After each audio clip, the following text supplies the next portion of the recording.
அஸ்ஸலாமு அலைக்கும் வரஹ்மத்துல்லாஹி வபரகாத்துஹு. பெருமானார் ஸல்லல்லாஹு அலைஹி வஸல்லம் அவங்க காலத்தில் ஹிந்து பின் உத்துபா என்ற ஒரு பெண் இருந்துச்சு. இந்த பெண் யார் அப்படின்னு சொன்னால், அபூ சுஃபியான் ரலியல்லாஹு தஆலா அன்ஹு அவங்களுடைய மனைவி. இஸ்லாமியர்கள் மீது பெரிய வெறுப்பு அவங்களுக்கு இருந்துச்சு. இஸ்லாமியர்களை மிகப்பெரிய விரோதிகளாக அந்த பெண் பார்த்து கொண்டிருந்தார்.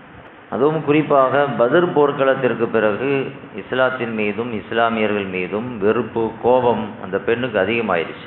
ஏன் அப்படின்னு சொன்னால், நமக்கு தெரியும், பத்ர் போர்க்களம் இஸ்லாத்திற்கு வெற்றியை தேடி தந்த ஒரு போர்க்களம். அந்த போர்க்களத்தில் எதிரிகள் நிறைய பேர் கொல்லப்பட்டாங்க. அதில் இந்த பெண்ணுடைய ஒட்டுமொத்த குடும்பமும் கொல்லப்பட்டுட்டாங்க. இந்த பெண்ணுடைய தந்தை கொல்லப்பட்டார், பெண்ணுடைய சகோதரன் கொல்லப்பட்டான், பெண்ணுடைய மகன் கொல்லப்பட்டான், இந்த பெண்ணுடைய சின்னத்தா கொல்லப்பட்டார். அத்தனை பேரையும் இஸ்லாமியர்கள் கொண்டுட்டாங்க. கடும் கோபம் இஸ்லாமியர்கள் மீது, ஏற்கனவே ரொம்ப விரோதம், ஒட்டுமொத்த ஃபேமிலியையும் காலி பண்ணதுனால இஸ்லாமியர்களுக்கு தகுந்த பாடம் கொடுக்கணும் அப்படின்னு சொல்லி அந்த பெண் காத்துக்கிட்டே இருந்தாங்க. உஹது போர்க்களம் வந்துச்சு. உஹது போர்க்களத்தில் தனக்கு ஏற்பட்ட அந்த துயரத்திற்கு எப்படியாவது பழி தீர்த்தரணும் அப்படின்னு சொல்லி போர்க்களத்துக்கு அந்த பெண் வந்துடுச்சு. போர்க்களம் நடந்துச்சு. இஸ்லாமியர்கள் அந்த போர்க்களத்தில் அவங்களுக்கு தோல்வி ஏற்பட்டுச்சு. நிறைய பேர் ஷஹீதாக்கப்பட்டுட்டாங்க. இஸ்லாமியர் தரப்பிலிருந்து ஷஹீதாக்கப்பட்டவர்களில் ஹம்சா ரலியல்லாஹு தஆலா அன்ஹு அவர்களும் ஒருவர். ஹம்சா ரலியல்லாஹு தஆலா அன்ஹு பெருமானாருடைய சிறிய தகப்பனார். ஷஹீதாக்கப்பட்டு அவர்கள் கிடக்கிறார்கள். ஹம்சா ரலியல்லாஹு தஆலா அன்ஹு அவர்களை பார்த்த உடனே, ஒரு நேரத்தில் பத்ரில் என்னுடைய குடும்பம்லாம் கொல்லப்படுறதுக்கு நீதான காரணமாக இருந்த அப்படின்னு சொல்லி இறந்து கிடந்த ஹம்சா ரலியல்லாஹு தஆலா அன்ஹு அவங்களுடைய உடம்பை கிழிச்சு, வயிற்றை கிழிச்சு, ஈரல் குலையை எடுத்து கடித்து துப்புனோம். அவ்வளோ பெரிய கடும் கோபம். எப்படி என்னுடைய குடும்பத்தை நீ கொல்லலாம், குடும்பம் காலியானதுக்கு நீதான காரணம் அப்படின்னு சொல்லி தன்னுடைய கடும் கோபத்தை வெளிப்படுத்தினான். பெருமானார் ஸல்லல்லாஹு அலைஹி வஸல்லம் அவர்கள் ஹம்சா ரலியல்லாஹு தஆலா அன்ஹு அவர்கள் மிக மோசமான நிலையில் கடந்த அந்த காட்சியை பார்த்து துடிச்சு போயிட்டான். அப்படி ஒரு காட்சி, அப்படி ஒரு கொடூரம் இஸ்லாமியர்களுடைய வாழ்க்கையில் வேற எங்கும் நடந்திருக்க வாய்ப்பில்லை. அந்த அளவிற்கு வயிற்றை கிழிச்சு ரொம்ப கொடூரமான முறையில் உருக்குலைச்சி போட்டிருந்தாங்க ஹம்சா ரலியல்லாஹு தஆலா அன்ஹுடைய உடம்பை. பெருமானாருடைய வாழ்க்கையில் மிகப்பெரிய ஒரு வலியையும் தாக்கத்தையும் ஏற்படுத்திய மரணங்களில் இது நம்பர் 1. ஸல்லல்லாஹு அலைஹி வஸல்லம் இந்த மரணத்தின் போது தான் ரொம்ப கடுமையாக அழுதாங்க அப்படின்னு சொல்லி ஹதீஸ் ஷரீஃபில் நம்ம பார்க்குறோம். காலம் கடந்து போச்சு. ஹிஜ்ரி 8ஆம் ஆண்டு பெருமானார் ஸல்லல்லாஹு அலைஹி வஸல்லம் அவர்களுக்கு மக்காவினுடைய வெற்றி ஏற்பட்டுச்சு. மக்காவினுடைய வெற்றிக்கு பிறகு நிறைய பேர் இஸ்லாத்திற்கு வந்தாங்க. பல்லாயிரம் பேர் இஸ்லாத்துக்கு வந்தாங்க. அதில் இந்த ஹிந்து பின் உத்துபாவும் இஸ்லாத்துக்கு வர்றதுக்காக பெருமானார்கிட்ட வந்து பையத் செய்ய வந்து நின்னான். ஸல்லல்லாஹு அலைஹி வஸல்லம் பொதுவாக பெண்கள்கிட்ட பையத் செய்யும் பொழுது சில குறிப்பிட்ட விஷயங்களை உறுதியாக சொல்லுவாங்க. அதில் வந்து அல்லாஹ் குர்ஆன்லேயே பதிவு செஞ்சுருக்கிறான். நாங்கள் இணை வைக்க மாட்டோம், திருட மாட்டோம், விபச்சாரம் செய்ய மாட்டோம், எங்கள் குழந்தைகளை கொல்ல மாட்டோம், அவதூறு பரப்ப மாட்டோம், அல்லாஹ் ரசூலுக்கு மாற்றமாக நடக்க மாட்டோம். இந்த அம்சங்கள்லாம் இருக்கும் பெண்கள்கிட்ட பையத் செய்யும் பொழுது. ஒவ்வொரு பெண்களாக வந்து பையத் செஞ்சுட்டு போகிறாங்க. இஸ்லாத்தை ஏற்றுக்கிட்டு நாங்கள் இப்படிலாம் நடப்போம், இப்படிலாம் இருப்போம் அப்படின்னு சொல்லி உறுதியாக சொல்லிட்டு போகிறாங்க. அந்த வரிசையில் ஹிந்து பின் உத்துபாவும் நிற்கிறாங்க. பெருமானார் பக்கத்தில் வந்து பையத் செய்கிறான். ஸல்லல்லாஹு அலைஹி வஸல்லம் சொல்லி கொடுத்தாங்க. முதல்ல ஷிர்க் வைக்கக்கூடாது, இணை வைக்கக்கூடாது அப்படின்னு சொல்கிறாங்க. ஒவ்வொன்றையாக சொல்லி கொடுக்குறாங்க. அந்த ஹிந்து பின் உத்துபா கேட்டால், ஆண்களுக்கெல்லாம் நீங்கள் பையத் செய்யும் பொழுது ஒரே விஷயத்தோடு முடிச்சுக்கிறீங்க, இணை வைக்க மாட்டேன்னு சொல்லி ஒரே விஷயத்தை முடிச்சுக்கிறீங்க, பெண்கள்கிட்ட பையத் செய்யும் பொழுது நிறைய சொல்கிறீங்களே அது இதையும் சொல்லி அப்படின்னு சொல்லி கேட்டோம். ஸல்லல்லாஹு அலைஹி வஸல்லம் எந்த ரிப்ளையும் பண்ணல, பதில் எதுவும் பேசலை. அடுத்த விஷயத்துக்கு போயிட்டாங்க. நான் வந்து திருட மாட்டேன் அப்படின்னு சொல்லு அப்படின்னு சொன்னாங்க. அப்போ அந்த பெண்மணி வந்து திருட மாட்டேன்னு சொல்லிட்டு ஒரு விஷயத்தை கேட்குறாங்க. என்னுடைய கணவர் அபூ சுஃபியான் ரொம்ப கஞ்சனாக இருக்கிறார். எனக்கு கூட எதுவும் கொடுக்கறதில்ல, என் பிள்ளைகளுக்கு எதுவும் கொடுக்கறதில்ல, ரொம்ப கஞ்சத்தனம் காட்டுறாரு. இப்போது அவங்க பாக்கெட்டில் இருந்து நான் அவங்களுக்கு தெரியாமல் எடுத்துக்கலாமா? அப்படி எடுக்கிறது திருட்டாக ஆகுமா அப்படின்ட்டு ஒரு கேள்வி. திருடக்கூடாதுன்னு சொன்ன உடனே அந்த கேள்வியை வைக்கிறான். அப்போ தான் தெரியும் பெருமானாருக்கு தன்னிடத்தில் பைய செய்யக்கூடிய அந்த பெண்மணி ஹிந்து பின் உத்துபா. அது வரைக்கும் தெரியாது, வேற ஏதோ பெண்மணி நினச்சிட்டு பைய செஞ்சுட்டு இருந்தாங்க. ஏன்னா அபூ சுஃபியானோட மனைவின்னு சொல்லிட்டாங்கல்ல.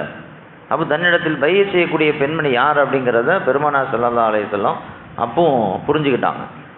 ஸல்லல்லாஹு அலைஹி எதுவும் சொல்லலை. அது திருட்டான்னு கேட்டாங்க. இல்லை, அது திருட்டுலாம் கிடையாது. உனக்கும் உன்னுடைய பிள்ளைகளுக்கும் தேவையான காசு பணத்தை கணவருடைய பாக்கெட்டில் இருந்து தேவையான அளவுக்கு அவர் ஒரு இலை கொடுக்கல அப்படின்னு சொன்னால் எடுக்கிறது அதுக்கு பேர் திருட்டு கிடையாது. ஏன்னா அப்படி செலவு பண்ண வேண்டிய கடமையும் பொறுப்பும் அவருக்கு இருக்குது, அவர் செய்யாமல் இருக்கிறார். அதனால் அவர்கிட்ட நீ தேவையான அளவுக்கு எடுத்துக்கலாம், அது குற்றம் இல்லை என்று ஸல்லல்லாஹு அலைஹி வஸல்லம் அவர்கள் சொன்னார்கள். அதற்கு பிறகு வலா தஸ்னீன், விபச்சாரம் செய்யக்கூடாது அப்படின்னு சொல்லு அப்படின்னாங்க ஸல்லல்லாஹு அலைஹி வஸல்லம். அப்போ அந்த பெண்மணி கேட்டாங்க, ஹல் தஸ்னீல் ஹுர்ரத்து, விபச்சாரம் யார் செய்வா? அடிமை பெண்மணி செய்வாங்க. நான் சுதந்திரமான பெண்மணி தானே, சுதந்திரமான பெண்மணி எங்கேயாவது விபச்சாரம் செய்வாளா அப்படின்னு கேள்வி கேட்டாங்க. அபூ ஸல்லல்லாஹு அலைஹி வஸல்லம் எந்த பதிலையும் சொல்லலை. வலா தக்துல், தக்துல்னு அவுலாத குன்ன, உங்களுடைய குழந்தைகளை கொல்லக்கூடாது. அல்லாஹ் குர்ஆனில் உங்கள் குழந்தைகளை கொல்லாதீர்கள், வறுமையை நினைத்து. அல்லாஹ் அவங்களுக்கு உணவு கொடுக்க முடியாது, கஷ்டமாக இருக்கும் அப்படின்னு நினச்சி குழந்தைகளை கொல்லாதீங்க. அல்லாஹ் உங்களுக்கும் உங்கள் குழந்தைகளுக்கும் அல்லாஹ் தான் ரிஸ்க் அளிப்பவன், உணவளிப்பவன். அதனால் நீங்கள் எதுக்கும் பயந்து குழந்தைகளை கொல்லாதீங்கன்னு அல்லாஹ் குர்ஆனில் சொல்கிறான். ஸல்லல்லாஹு அலைஹி வஸல்லம் குழந்தைகளை கொல்ல மாட்டேன்னு சொல்லு அப்படின்னாங்க. அப்போ தான் அந்த பெண்மணி தன் உள்ளத்தில் இருந்த விஷத்தை கக்குனாங்க. இஸ்லாத்தை எதுக்கு தான் வந்திருக்குது, இருந்தாலும் குழந்தைகளை கொல்லக்கூடாது அப்படின்னு சொன்ன உடனே அந்த பெண் சொல்லிச்சு, குழந்தைகளை கொல்லக்கூடாதுங்கிறீங்க, கொல்றதுக்கு குழந்தைகளை நீங்கள் எங்கே விட்டு வச்சிங்க? எல்லாத்தையும் தான் நீங்கள் கொண்டுட்டீங்களே, எல்லாத்தையும் தான் நீங்கள் கொண்டுட்டீங்க. என் தகப்பனாரை கொண்டுட்டீங்க, என் சின்னத்தாவை கொண்டுட்டீங்க, என் பையனை கொண்டுட்டீங்க, என் சகோதரனை கொண்டுட்டீங்க, எல்லாத்தையும் கொண்டுட்டீங்க. கொல்றதுக்கு யார் இருக்கிறா? எல்லாம் காலியாயாச்சு, குழந்தைகளை கொல்லக்கூடாதுன்னு சொல்கிறீங்களே அப்படின்ட்டு தன்னுடைய உள்ளத்தில் இருந்த அந்த விஷத்தை வெளிப்படுத்தும். ஸல்லல்லாஹு அலைஹி வஸல்லம் மௌனம்தான், எதையுமே பதிலாக சொல்லலை. அடுத்த பையத்துக்கு போயிட்டாங்க. வலா தஅதீன பி புஹ்தானி யஃப்தரீனஹு, யார் மீதும் அவதூறு பரப்ப மாட்டோம் அப்படின்னு சொல்லு அப்படின்னாங்க. அவதூறு நாங்கள் பரப்பக்கூடிய அந்த பழக்கம் நம்ம என்கிட்ட கிடையாது, அது அருவருப்பான விஷயமாச்சே, நாங்கள் உண்மையை தான் பேசுவோம் அப்படின்னு அந்த பொம்பளை சொல்லிச்சு. அது பிறகு கடைசியாக சொன்னாங்க, வலா தஅசீன் ஃபி மஅரூஃப், அல்லாஹ் ரசூலுக்கு மாறு செய்ய மாட்டேன்னு சொல்லு அப்படின்னாங்க. அந்த பெண்மணி சொல்லிச்சு, அல்லாஹ் ரசூலுக்கு மாறு செய்கிறதா இருந்தால் நான் ஏன் பைய செய்யறதுக்கு வர்றேன், நான் ஏன் இஸ்லாத்துக்கு வர்றதுக்கு ஒத்துக்கிட்டேன்? உங்களுக்கு மாறு செய்ய மாட்டேன்னு சொல்லி உறுதியாக நம்பித்தானே நான் இஸ்லாத்துக்கு வர்றேன் அப்படின்னு சொல்லி ஒவ்வொரு விஷயத்திற்கும் குதர்க்கமாக பதில் சொல்லிக்கிட்டே வந்துச்சு. இங்கே பெருமானார் ஸல்லல்லாஹு அலைஹி வஸல்லம் ஒரு அற்புதமான குணம் ஒன்று இருக்குது. குழந்தைகளை கொல்லக்கூடாது அப்படின்னு பெருமானார் ஸல்லல்லாஹு அலைஹி வஸல்லம் சொன்ன பொழுது அந்த பெண்மணி தன்னுடைய உள்ளத்தில் இருந்த மோசமான எண்ணத்தை வெளிப்படுத்துச்சு. குழந்தைகளை கொல்லக்கூடாதுன்னு சொல்கிறீங்க, யாரை தான் நீங்கள் விட்டு வச்சிங்க, எல்லாத்தையும் தான் நீங்கள் காலி பண்ணிட்டீங்களே அப்படின்ட்டு தன் குடும்பத்திற்கு நடந்த அந்த விஷயத்தை வெளிப்படுத்துச்சு. இப்போது பெருமானார் ஸல்லல்லாஹு அலைஹி வஸல்லம் நினச்சிருந்தா என்ன சொல்லியிருக்கலாம்? ஏன் நீங்கள் மட்டும் என்ன சும்மாவாக இருந்தீங்க, எங்கள் விஷயத்தில் எவ்வளோ மோசமாக நடந்துக்கிட்டீங்க, எவ்வளோ அநீதம் செஞ்சீங்க, அக்கிரமம் செஞ்சீங்க, ஊரை விட்டு துரத்துனீங்க, நிம்மதியாக மக்காவில் இருக்க விட்டீங்களா, 2 ரக்காத் தொழுக விட்டீங்களா, தொழுதுட்டு இருக்கும் பொழுது முதுகில் ஒட்டக குடலை தூக்கி போடலை, நீங்கள் என்ன ஈமான் கொண்ட சஹாபாக்களை எல்லாம் கொடூரமாக தாக்கலை, எத்தனை பேர் நீங்கள் கொல்லலை, மக்காவில் வாழ விடாமல் என்னுடைய இஸ்லாமியர்கள்லாம் அபிசீனியாவுக்கு ஹிஜ்ரத் செஞ்சாங்களே, அதுக்கெல்லாம் யார் காரணம்? ஒட்டுமொத்தமாக மக்காவிலிருந்து நாங்கள் ஹிஜ்ரத் செஞ்சு மதீனாவுக்கு வந்தோமே, ஊரை விட்டு வந்தோமே, அதுக்கெல்லாம் யார் காரணம்? கடைசியாக ஹிஜ்ரத்துக்கு வரும்பொழுது மக்காவில் 2 ரக்காத்து தொழுகிறதுக்கு அனுமதி கேட்டு நீங்கள் கொடுத்தீங்களா அப்படின்னு தன்னுடைய வாழ்க்கையில் நடந்த அநீதங்களையும் அக்கிரமங்களையும் அந்த கொடூரங்களையும் துரோகங்களையும் நினச்சி பார்த்து அதை வெளிப்படுத்தி இருக்க முடியும். ஆனால் ஒரு வாரத்தை கூட பெருமானார் ஸல்லல்லாஹு அலைஹி வஸல்லம் சொல்லலை. இங்கே தான் பெருமானாருடைய நற்குணத்தை நாம் எண்ணி பார்க்க வேண்டும். பெருமானாருடைய குணம் என்ன அப்படின்னு சொன்னால், நல்லதை மட்டுமே ஞாபகத்தை வச்சுக்குவாங்க. தனக்கு செய்த உபகாரத்தை, உதவிகளை, நல்ல விஷயத்தை மட்டுமே நினச்சி பார்ப்பாங்க, அதை சொல்லி காட்டுவாங்க. தனக்கு இழைக்கப்பட்ட துன்பங்களை, துரோகங்களை, அநீதங்களை அதை மனசில் வச்சுக்கிறதே இல்லை, அவங்க அதை சொல்லி காட்டுறதே இல்லை. தன்னுடைய சிறிய தந்தையை கொடூரமான முறையில் கொன்று வைத்த கிழிச்சு அந்த மாதிரி பண்ண பொம்பளை தானே அந்த பெண். நினச்சிருந்தா அதை கூட சொல்லியிருக்கலாம்.